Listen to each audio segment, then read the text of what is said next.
Hoje vamos continuar aqui dando sequência na mensagem das mães de Jesus, falando sobre essa notícia que a gente acabou de cantar, a boa notícia do Evangelho. Eu gostaria que você abrisse a sua Bíblia, então, no livro, o segundo livro de Samuel, capítulo 11. Samuel vem depois aí de Ruth. A gente teve, pastor Marcelo pregou sobre Ruth domingo passado, então um pouquinho depois o segundo livro de Samuel, capítulo 11. Uma história muito conhecida, tem os seus desafios de pregar algo que é muito conhecido, mas vamos lá.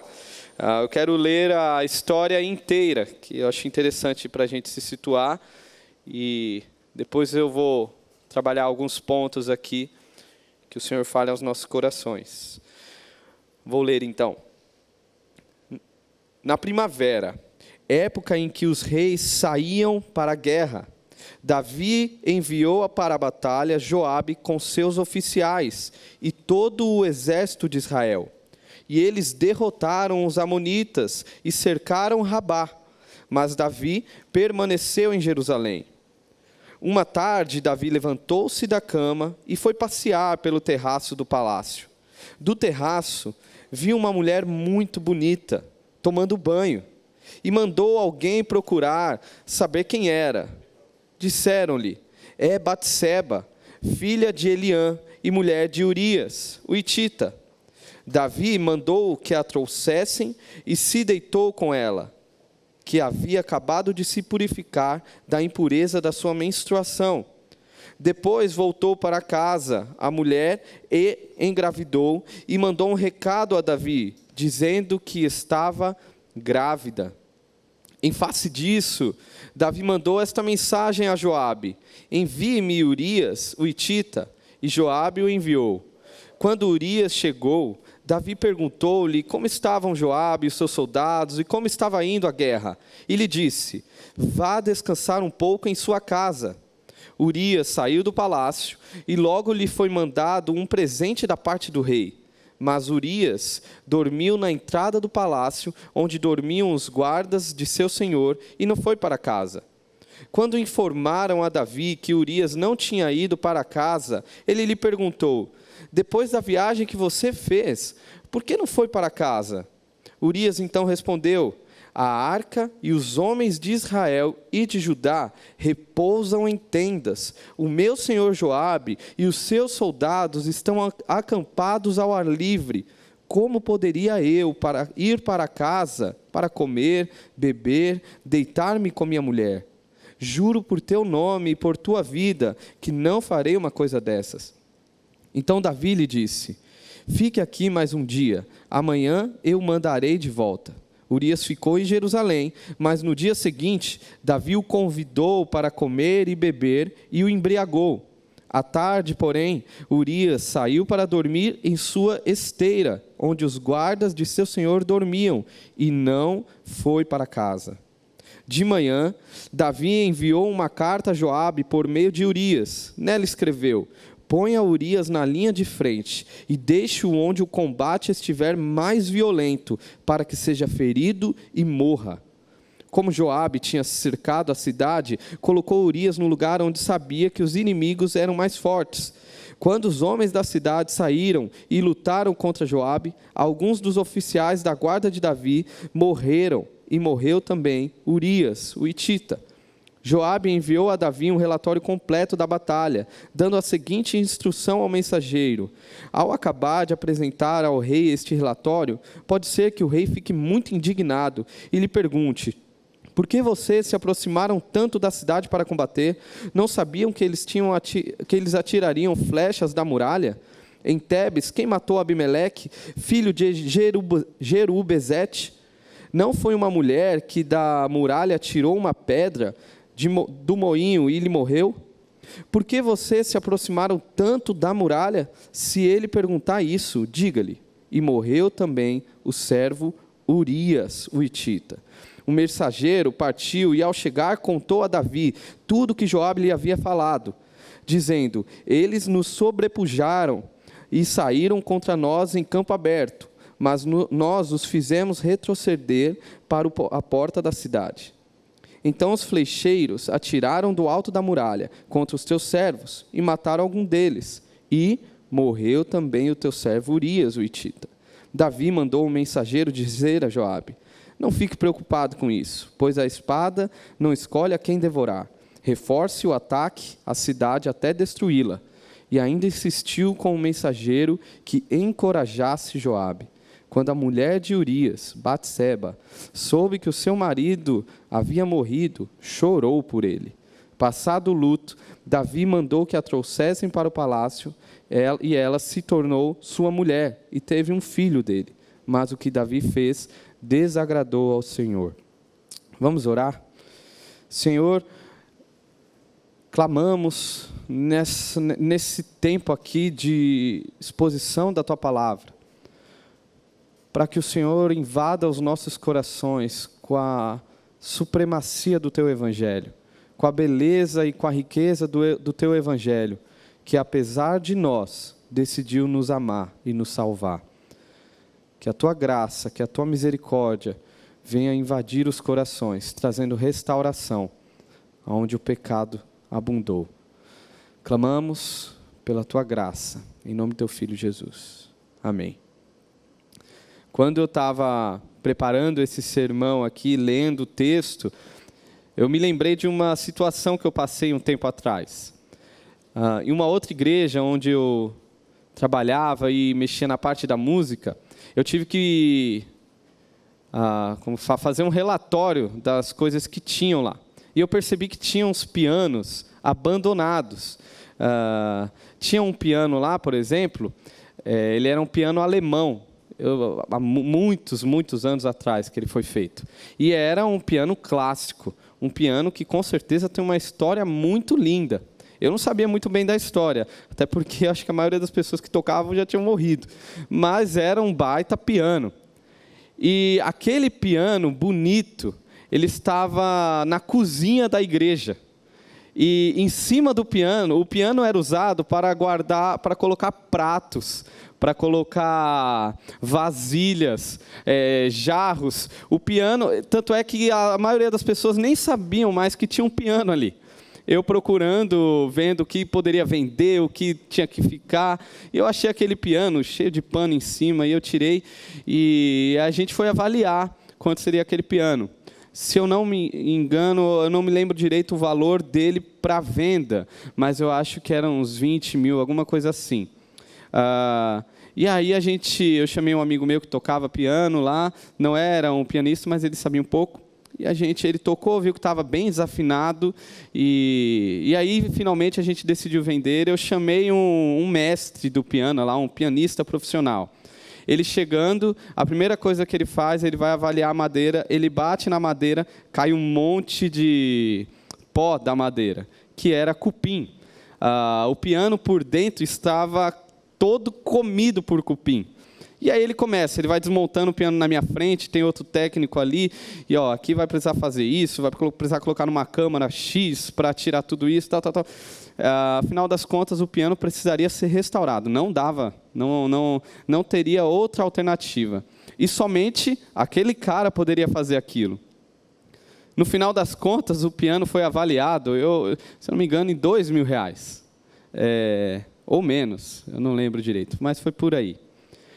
Interessante, aquele piano estragado, apodrecido, que estava na cozinha, foi levado por um mestre, e aquele mestre iria reformá-lo, que foi o que ele fez, e colocaria à venda, porque ele trabalhava com vendas de piano.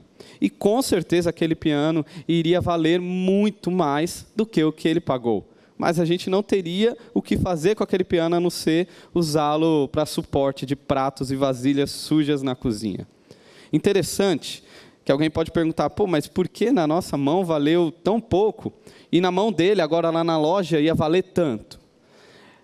É porque o valor do piano não diz respeito à condição do piano.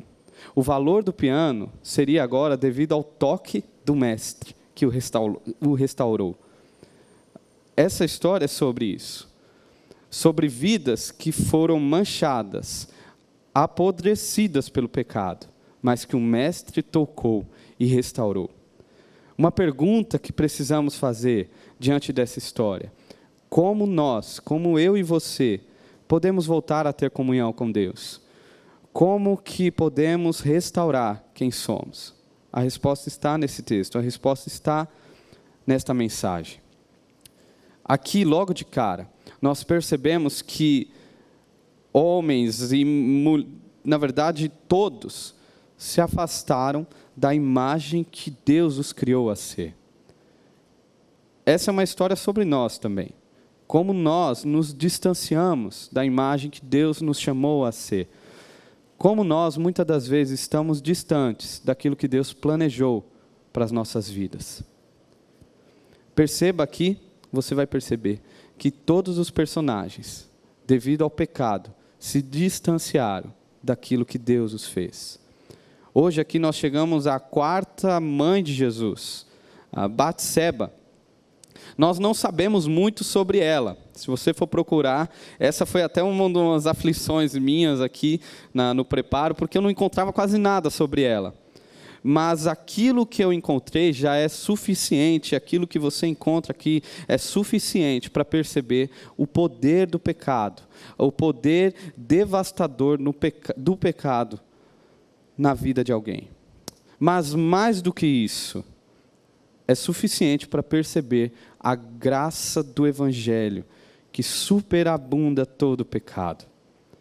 E além de Batseba, temos outros personagens. O protagonista, e não poderia ser diferente, é Davi. E aí o texto começa por ele. Eu quero aqui começar olhando esse texto por Davi. Davi aqui ele estava no seu auge. Era o auge de Israel. Se você observa aqui o livro de Samuel, você vê que Davi vem numa ascensão. O império está crescendo, na verdade, nas mãos de Davi, Israel se torna um reino. Ele junta as tribos. Davi é o rei que busca a arca da aliança. Até esse capítulo, até o capítulo 11, as coisas estão indo muito bem. Israel indo, conquistando, avançando cada vez mais.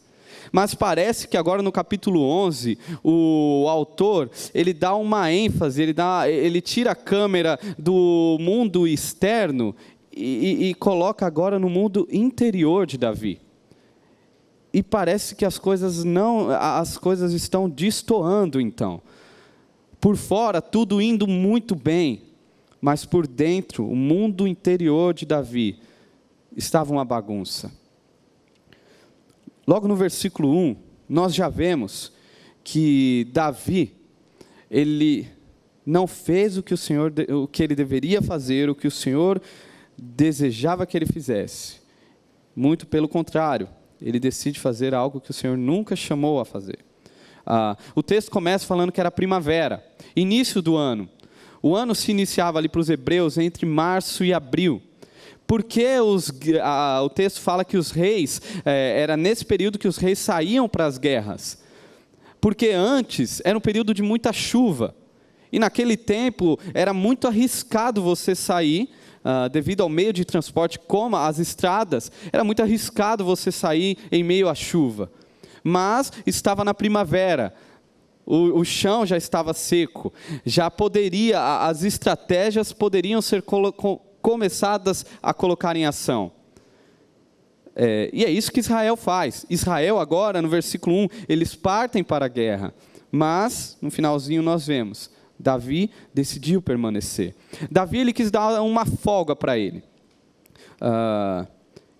E mais do que isso, o texto vai nos mostrando o que Davi decidiu fazer na sua folga. Certo dia, nessa folga aí que Davi deu, ele acorda tarde, vai dar uma volta no seu palácio, no terraço do seu palácio. Vai fazer uma caminhada indo para lugar nenhum, só passeando. E vislumbrando a imagem que Davi conseguia enxergar, talvez Davi percebe que tudo o que o seu olho vê lhe pertence. Davi estava no seu auge. Davi era o rei daquilo tudo. Até onde Davi conseguisse enxergar, era dele. E nesse vislumbre, não sabemos como o coração de Davi estava, sabemos que não estava muito legal. Ele enxerga uma mulher, e não era qualquer mulher, era uma mulher muito bonita. E Davi então vai deixar ser levado pelo seu desejo. Ele manda perguntarem quem era aquela mulher. Era Batseba, filha de Eliã, neta de Aitofel. Aitofel, um dos principais conselheiros do rei, e esposa de Urias, um dos soldados valentes do rei Davi, que estavam lá em Rabá, 10 quilômetros de distância de Jerusalém, onde Davi deveria estar. Esta era Batseba. Mas Davi não quis saber quem ela era, na verdade. Davi manda chamar e tem relação com ela, se deita com ela. Davi vai usá-la para saciar o seu desejo. Davi trata Batseba como um objeto sexual. Até porque ele era o rei. A tudo que ele via pertencia a ele. É muito parecido com o que a gente vive hoje em dia, quando a gente passa por alguns problemas, vence, ou senão a gente tem grandes conquistas, seja no trabalho, seja faculdade. Estudei tanto para alcançar, consegui. Parece que Davi está nessa sensação. Davi senta no sofá, liga lá o seu futebol, ou a sua série, e ai de quem passar na frente de Davi, porque afinal das contas, ele merece. Davi se coloca num caminho muito perigoso, que às vezes a gente se coloca, quando nós achamos que merecemos algo, quando nós realizamos grandes feitos, e agora acreditamos que merecemos. E geralmente é depois da vitória que os desastres acontecem, porque a gente baixa as nossas guardas, e é o que Davi fez.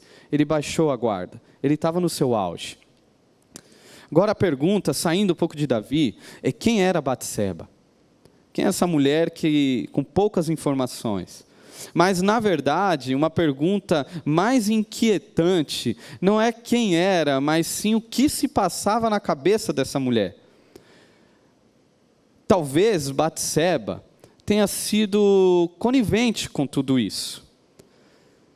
Talvez ela, de alguma forma, se exibiu e conseguiu o olhar do rei. Talvez ela gostou de tudo isso. Algo certo, algo que nós sabemos, é que a imoralidade sexual não diz respeito apenas a homens, mas sim ao ser humano.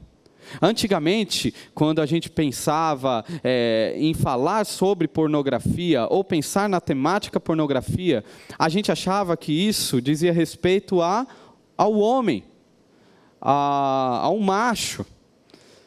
Mas hoje nós sabemos que imoralidade, pornografia, não diz respeito ao homem, diz respeito a todos. E a imoralidade sexual tem um poder avassalador em nós. Ela pode nos tirar completamente daquilo que Deus planejou para nós. Ela pode manchar completamente a nossa imagem. Nós, homens, quantas vezes deixamos de ser os líderes espirituais da nossa casa, porque é para isso que Deus nos chamou, para sermos a base, para levarmos a nossa família em direção a Jesus. Você, homem, e eu, esse é o nosso dever. Não devemos jogar a nossa responsabilidade para as nossas esposas, muito menos para nossos filhos. Essa é sua responsabilidade. A condição espiritual da sua casa diz respeito a você, diz respeito a mim. E quantas vezes a imoralidade sexual em nossas vidas nos tira da principal missão que Deus nos deu, como pais, como maridos. Nós começamos a nos anular. Até porque a gente não tem mais relacionamento com Deus. Como a gente vai chamar alguém para ter relacionamento com Deus? Ou o jovem, porque a imoralidade, o pecado, ele não atinge apenas os mais velhos, longe disso. O jovem, que na flor da idade, aquele menino mais novo que poderia estar avançando, crescendo no conhecimento de Deus, se torna totalmente vulnerável, totalmente refém de qualquer armadilha de Satanás. Porque um dos motivos, seu coração foi deixado levar pelo desejo. Mas isso não acontece apenas nos homens. Quantas e quantas mulheres estão presas na imoralidade? Quantas e quantas mulheres têm vergonha de si mesmo, vergonha das suas famílias, não conseguem abrir o coração para ninguém, pensam coisas horríveis a respeito de si mesmas, porque estão presas, lutando contra esse pecado, ou este pecado tem as dominado. Mais do que isso, quantas vezes nós vemos, e isso é algo que acontece no nosso mundo, acontece na nossa cidade, acontece na nossa igreja, quantas vezes nós vemos mulheres se exibindo em redes sociais, achando que elas, pensando que não devem satisfação a ninguém, não se importam com a opinião de ninguém, mas muito pelo contrário, elas estão presas na opinião dos outros. Elas não querem, na verdade, ouvir a opinião de Deus acerca de quem elas são. E por ouvir e por estarem presas à mentalidade caída desse mundo, elas se tornam reféns do pecado e começam a se exibir. Algo que Deus sempre projetou para a vida delas, para o casamento, para a beleza do casamento, onde elas seriam guardadas, seriam devidamente valorizadas. E homens se exibindo da mesma forma. A imoralidade, ela afeta todos, isso é verdade. Mas aqui falando sobre Batseba, essa é uma das possibilidades. Mas eu tenho que confessar que eu estou mais para o lado que pensa que Batseba, nisso tudo, na verdade foi uma vítima. A gente teve até algumas conversas aqui, Marcos, pastor Marcelo aqui, debatendo, cara, de que lado que Batseba estava. Eu confesso que eu fiquei do time Batseba. Por alguns argumentos, é lógico que teriam argumentos contra ela, mas eu acho que os a favor são mais fortes. Primeiro, nós não sabemos onde Batseba estava tomando banho. Naquela ideia assim, de bate-pronto, quando a gente lê rápido, parece que Batseba estava se exibindo numa laje, sabe? Igual aquelas novelas que a gente vê, a mulher na laje no Rio de Janeiro, tomando sol. E a gente não sabe, o texto não nos diz isso. Ela poderia estar no banheiro dela e o rei do terraço dele consegue enxergar. Segundo, provavelmente Batseba não esperava que tivesse algum homem no lugar, ali em Israel. Até porque os homens foram para a guerra. Terceiro, Batseba, no capítulo 12, quando o profeta Natan aqui vai dar o veredito para Davi em relação ao seu pecado, trata Batseba como, ele faz a comparação, como uma ovelha que é tomada do seu rebanho. Um animal passivo, que é roubado. Não é a ovelha que decide ir, ela é roubada, tomada. Então, esses são os fatores, os argumentos aí para o time Batseba. Mas existe um único fato que é certo na vida de Batseba. Sendo ela conivente ou vítima, o que é fato é que essa mulher teve a sua vida completamente impactada pela realidade do pecado. Essa mulher teve a sua vida devastada pelo pecado. Retornando aqui a Davi, que é o que está causando toda a bagunça no parquinho, Davi talvez pensasse que tudo aquilo que ele fez ficaria ali. Mas no versículo 5 a gente vê que não ficaria. Batseba então está grávida, e ela avisa que está grávida. Diante da gravidez de Batseba, Davi, envolto do pecado agora, ele não consegue perceber a oportunidade que ele teria de confessar o pecado. Até porque agora Batseba grávida, as coisas já foram mesmo. Cara, talvez seria a oportunidade de confessar ao Senhor, confessar ao seu povo, clamar por misericórdia e aceitar as consequências. Primeiro sinal que a gente encontra aí, de uma possibilidade de se confessar e quem sabe encontrar misericórdia inclusive do povo. Quantas vezes a gente anula alguns sinais que Deus vai nos dando diante do pecado que nós estamos vivendo. Mas não é isso que acontece. Davi parte daí, ele vai idealizar duas estratégias para resolver o seu problema. Diante do pecado, seu coração envolvido pelo engano do pecado, ele, sendo enganado, entende que ele poderia resolver com outros pecados. A primeira estratégia vai do versículo 6 ao 13 aí. É um plano teatral, uma estratégia teatral. Davi se torna alguém extremamente dissimulado.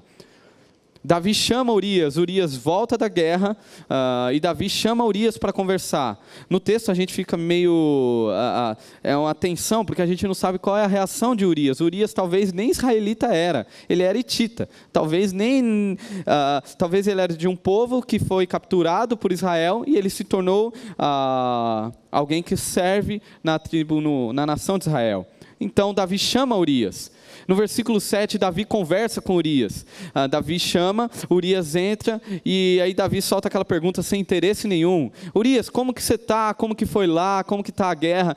Talvez Urias, quando ia começar a responder, Davi continua. Davi não espera Urias responder. E Davi vai para o que interessa.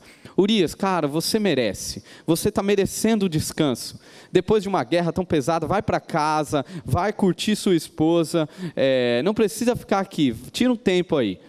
Davi tenta aí pelo menos 3 vezes convencer Urias que ele deveria fazer isso. Mas a resposta de Urias, ela é muito linda. No versículo 11, leia comigo aí. Urias respondeu: a arca e os homens de Israel e de Judá repousam em tendas. O meu senhor Joabe e os seus soldados estão acampados ao ar livre. Como poderia eu ir para casa, comer, beber e deitar-me com minha mulher? Juro por teu nome e por tua vida que não farei uma coisa dessas. Irmãos, imagina esse diálogo. O rei, ele está olhando para um estrangeiro. Talvez Davi perceba agora um espelho, onde mostra a sua imagem, distante daquilo que Deus o chamou a ser. Porque um estrangeiro está falando nas entrelinhas para Davi: rei, não tem como, eu quero assumir em primeiro lugar meus compromissos para com Deus. O meu compromisso para com Deus está acima do meu prazer. E era o que Davi estava fazendo de forma oposta. Davi era aquele cara que chamava todo mundo: vamos lutar, vamos vencer em nome de Deus. E agora Davi vê um estrangeiro dando essa lição para ele. Talvez um segundo sinal da graça de Deus para Davi. Davi, perceba, se perceba. Triste é que Davi não percebe. E Davi, ele bola então, ele vê que Urias não vai por esse caminho. Davi tenta uma segunda estratégia. Mas antes a gente pode pensar: poxa, Urias não queria ir para casa, coitada da esposa. Isso seria um anacronismo, a gente pensar a Bíblia assim. Porque Urias não estava como a gente, trabalhando das 8 às 18 na guerra, e às 18 voltava para casa, tomava um banho, jantava, e amanhã a guerra continuava. A guerra continua, a guerra não para, a gente tem os nossos trabalhos. E Batseba sabia disso. Não era apenas Urias que ficava ausente nesse período. Imagina Batseba com a barriga, com os enjoos. Eu estou com uma grávida em casa, eu sei como é que é. Com os enjoos, talvez com as aflições no coração, mais sentimental, chorando mais, e agora presenciando tudo isso daí. Segunda estratégia que Davi monta agora, sai da dissimulação do plano teatral e cai agora numa sórdida crueldade, que é do versículo 14 ao 25. Davi viu que Urias não ia voltar para casa.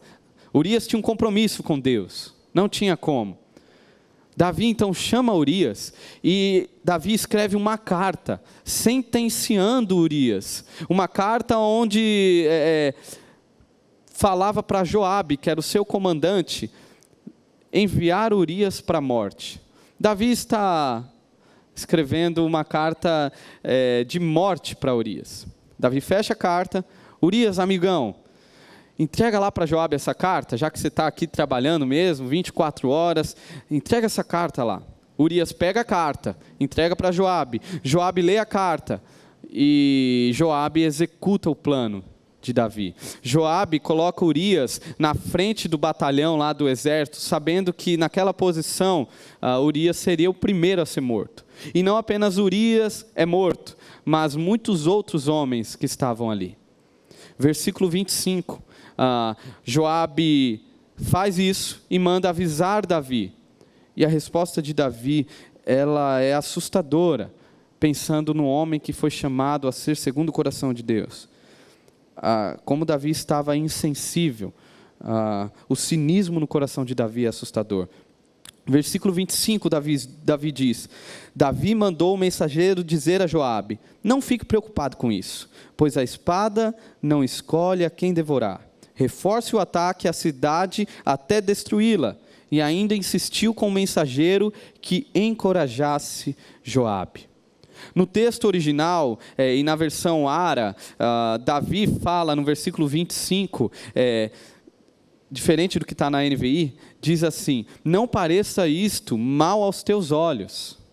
Interessante que no versículo depois, a gente ouve isso. Porém, isto que Davi fizera foi mal aos olhos do Senhor.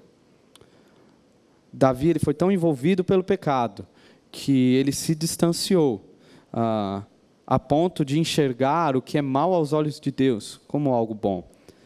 Nessa história parece que está tudo sendo tomado o mesmo rumo de Saul. Saul também foi um rei que pecou contra Deus. O povo padeceu. E no final das contas, o que acontece com Saul? Saul é abandonado por Deus. Saul é julgado por Deus. Porém, com Davi é diferente. Nessa história, até aqui, o mal levou a melhor. Imagina Batseba nisso tudo. Davi envolveu uma mulher. Imagina a dor de Batseba. Porque agora nos versículos 26 e 27, se você olhar na sua Bíblia, o que acontece? Batseba recebe a mensagem de que Urias havia falecido. E Batseba chora pelo seu marido. Não temos indício nenhum para questionarmos se esse choro não foi legítimo. Na verdade, o que nós vemos no texto é que Batseba chora. Ela sente a dor do seu marido. Ela sente a dor pela perda do seu marido. Uma grávida que não sabe qual é o seu destino, não faz ideia. O pecado adentra na vida dela de uma forma inesperada. Por aquele que foi chamado a ser bênção na vida dela, o rei, o representante de Deus. E agora Batseba, estando grávida, podendo ser morta a qualquer momento, porque qual a dificuldade seria para o rei mandar matá-la? Vê agora que está sem o seu marido. A pergunta que fica também ecoando será que Batseba conseguiu falar com Urias antes de tudo isso? Ou será que ela carregou a culpa de nunca ter falado para Urias nada? Como que estava o coração dessa mulher? O que sabemos é que ela estava devastada pelo pecado.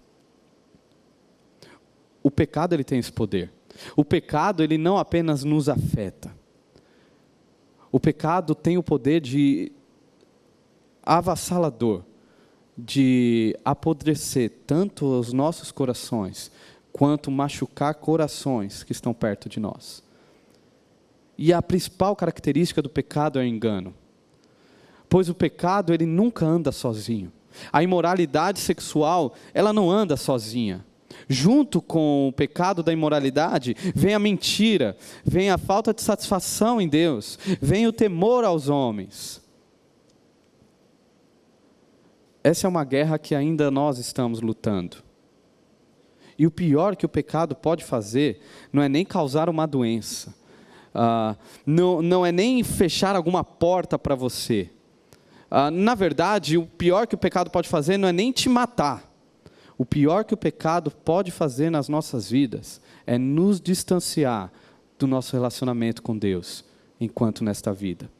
O pior que o pecado pode fazer é nos distanciar da imagem que Deus projetou para nós.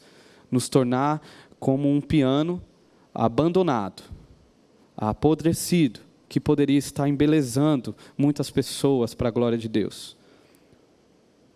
Mas louvamos a Deus, pois a mensagem do Evangelho, ela nunca terminaria aqui.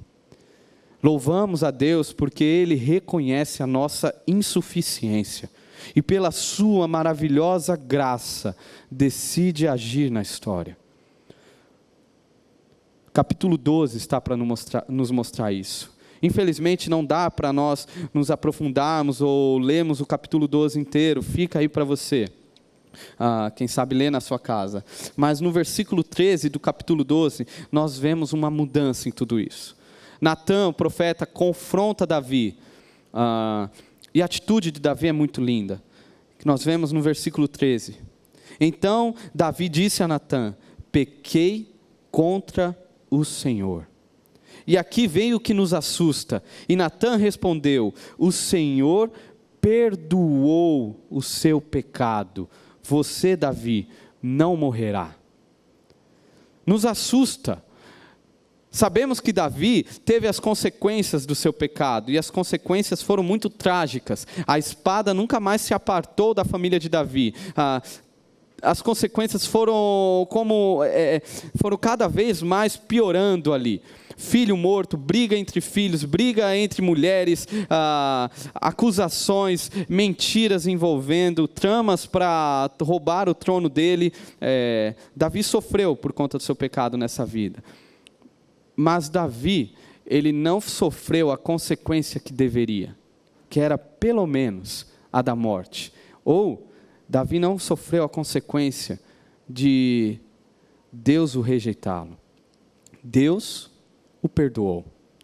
Salmo 51 é um dos salmos mais lindos de arrependimento, que é a respeito dessa história. O que nós vemos então na sequência aqui do capítulo 12 e do texto, é que Davi é perdoado por Deus. Davi agora, ele volta para a guerra, ele vence a guerra, Deus está com ele. E sabe que nós vemos que o compromisso de Deus com Davi foi fundamental para que ele fosse bem sucedido. Talvez pensássemos que Davi se tornaria um outro Saul, mas não é isso que acontece. O que nós vemos é que Deus, pelo seu amor, decide preservar Davi. Veja o capítulo 7, se você voltar um pouquinho antes, uma mensagem de Deus para Davi, que sustenta tudo isso. Capítulo 7, versículo 14, Deus falando para Davi: eu serei seu pai, e ele será meu filho. Quando ele cometer algum erro, eu o punirei com o castigo dos homens, com açoites aplicados por homens, mas nunca retirarei dele o meu amor. Nunca retirarei dele o meu amor. Aqui essa palavrinha diz respeito a um amor leal. No hebraico é uma palavra muito, muito forte no Antigo Testamento, que é hesed, misericórdia, bondade, amor leal, fidelidade de Deus. Um amor que não que não diz respeito ao objeto que é amado em relação ao seu compromisso. Um amor que é sustentado por quem Ele é. Deus ama Davi por quem Deus é. Deus ama o seu povo e preserva o seu povo, não pela fidelidade do seu povo, mas pela fidelidade do amor dele. Deus não é abalado com o pecado de Davi. Nós, igreja, muitas vezes não estamos prontos para perdoar. Muitas vezes achamos que não merece, alguém não merece, mas nos esquecemos que a igreja é formada por pecadores arrependidos, por pecadores que encontram esse amor leal. Nós esquecemos que a missão da igreja é restaurar outros pecadores, anunciando esse amor leal. a nossa natureza, encontrados por Jesus, não diz respeito mais sobre o pecado. Não é o pecado que diz quem somos. Entretanto, ainda assim, nós lidamos com as consequências. Ainda assim, sofremos com o pecado em nossas vidas. E o que nós vemos aqui na mudança, no clarear da notícia do Evangelho, é o amor de Deus na história da salvação. Através de quem? De tudo isso, Batseba. Batseba, aquela mulher que do nada vê sua vida completamente bagunçada, devastada pelo pecado, agora seria a mulher que preservaria a semente messiânica. No capítulo 12 de Samuel, nós vemos que Batseba se tornaria então a mãe de Salomão. E Salomão daria continuidade até a chegada do nosso rei Jesus. E vemos então Batseba sendo narrada na grande genealogia do nosso Senhor Salvador Jesus. Mateus capítulo 1, versículo 6. E Jessé gerou o rei Davi. Davi gerou Salomão, cuja mãe tinha sido mulher de Urias. Perceba que nesse trecho, Batseba é descrita como mulher de Urias. Uma recordação do pecado que a tornou parte da família de Deus, mas ao mesmo tempo, uma recordação do favor gracioso de Deus para a vida dela.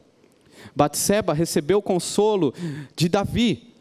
Davi, reconhecendo o seu pecado, Davi não deixa Batseba perdida, muito pelo contrário, Davi vai amá-la, consolá-la, mas muito mais do que isso, Batseba encontra o consolo e o amor do próprio Deus. Irmãos, o fato de Deus escolher esta história para estar na genealogia de Jesus, reforça, confirma ainda mais a mensagem principal desse episódio. A mensagem que diz que existe um caminho de volta para a comunhão com Deus. Mesmo que seja um retorno das mais profundas trevas do mal. Deus tem poder, através da tua palavra, de tocar as raízes da nossa consciência, bem no fundo da personalidade humana, trazendo luz onde há morte, trazendo luz onde há trevas. Deus nos perdoa e nos restaura. Através de Batseba, a boa nova da salvação foi trilhando, continuou trilhando o seu caminho. E é o que nós vemos em todo o texto bíblico, a partir de então, Novo Testamento, Romanos 5,8, mas Deus demonstra seu amor por nós, Cristo morreu em nosso favor, quando ainda éramos pecadores. O mestre, ele ainda continua restaurando pianos, independente de quão danificado ele esteja. Independente de quão danificada a sua vida esteja hoje, agora, saiba que o mestre ainda continua a tocar, o mestre ainda continua a restaurar. Na verdade, essa é a principal missão do mestre. Na verdade, essa é a principal missão da sua igreja, restaurar vidas machucadas pelo pecado. E engano seu, se você pensar que é o pecado que caracteriza Davi e Batseba, muito pelo contrário. Davi é conhecido até hoje como um homem segundo o coração de Deus. Batseba é a quarta mãe de Jesus na genealogia. Você pode perguntar sobre Urias. Urias, tenho certeza que ele encontrou algo muito mais precioso do que ele poderia encontrar nessa vida, a eternidade. Ele encontrou um eterno relacionamento com Deus, o Deus o qual ele tinha aquele compromisso. Para aquele que está sofrendo hoje com o pecado em sua vida, lembre-se que não existe realidade suja a qual o sangue de Jesus não possa limpar. Não espere que você um dia vai buscar a Deus quando você estiver limpo. Isso nunca vai acontecer. Você necessita de Jesus agora. Se hoje, ao ouvir esta mensagem, você olha para o seu coração e percebe que você precisa desesperadamente de um Salvador, saiba que Ele ainda continua restaurando vidas. A mensagem do Evangelho continua. O Filho prometido, Cristo, Ele veio. Através dessas mães de Jesus, Ele veio à história. O Filho de Deus se tornou homem para que nós, homens, pudéssemos nos tornar filhos de Deus. Esse é o convite do Evangelho que continua ecoando aos nossos ouvidos. Se você nunca ouviu falar, este é um momento para você. Um momento de entregar tudo que você tem desesperadamente. O Evangelho da graça.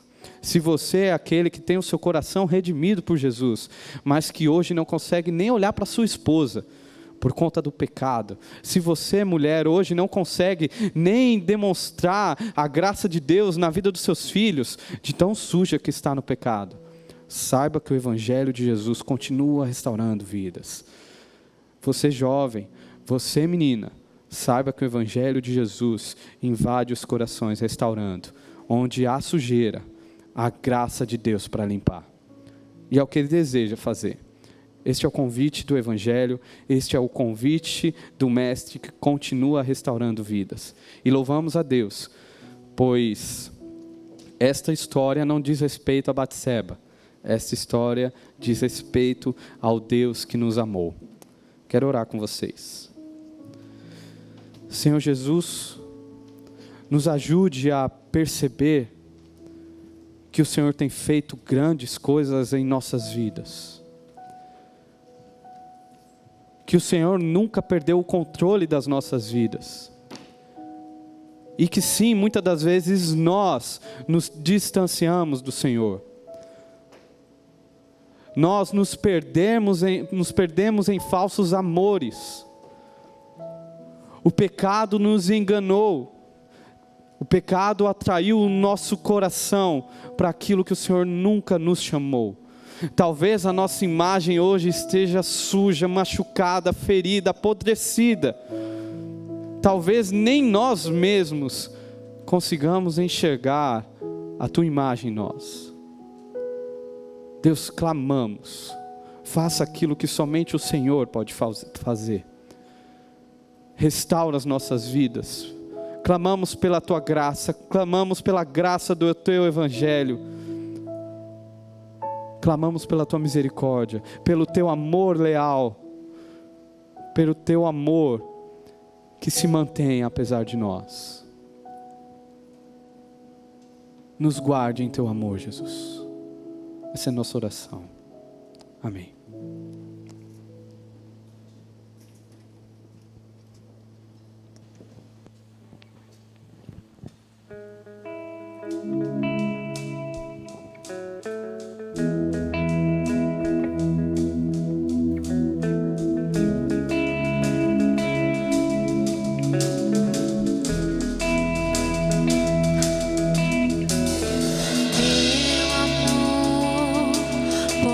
Se arriscou,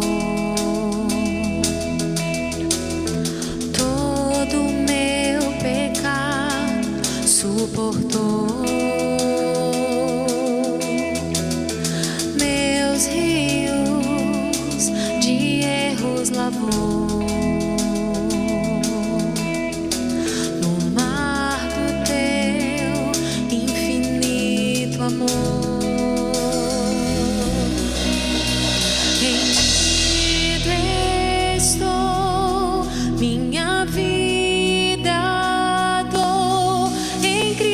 Sei quem sou nesse amor eterno, com tudo que sou, em Tua graça estou, no amor do meu Salvador, num romance eterno.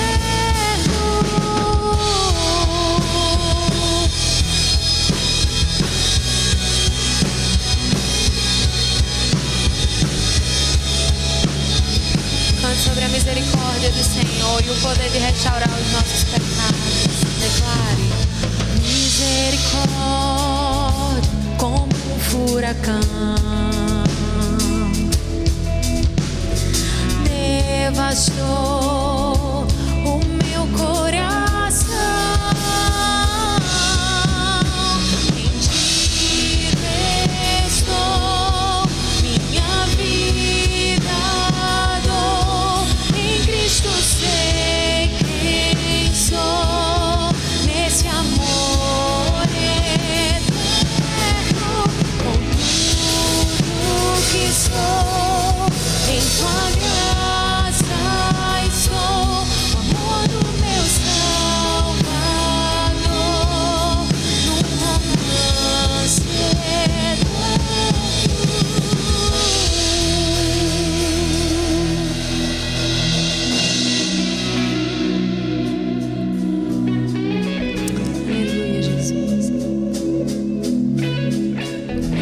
honra e toda glória ao nome do Senhor.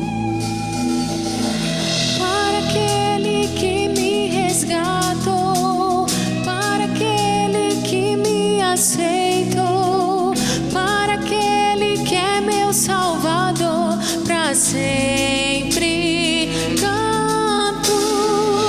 Para aquele que me resgatou, para aquele que me aceitou, para aquele que é meu Salvador, para sempre canto.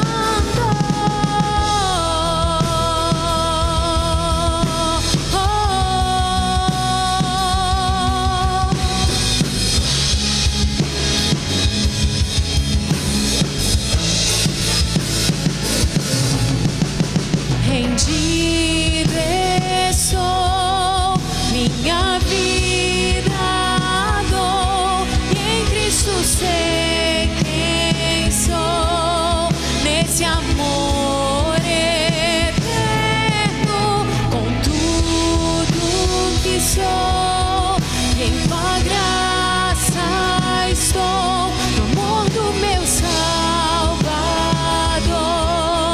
um romance eterno, para aquele que me resgatou, para aquele que me aceitou, para aquele que é meu Salvador, para sempre canto.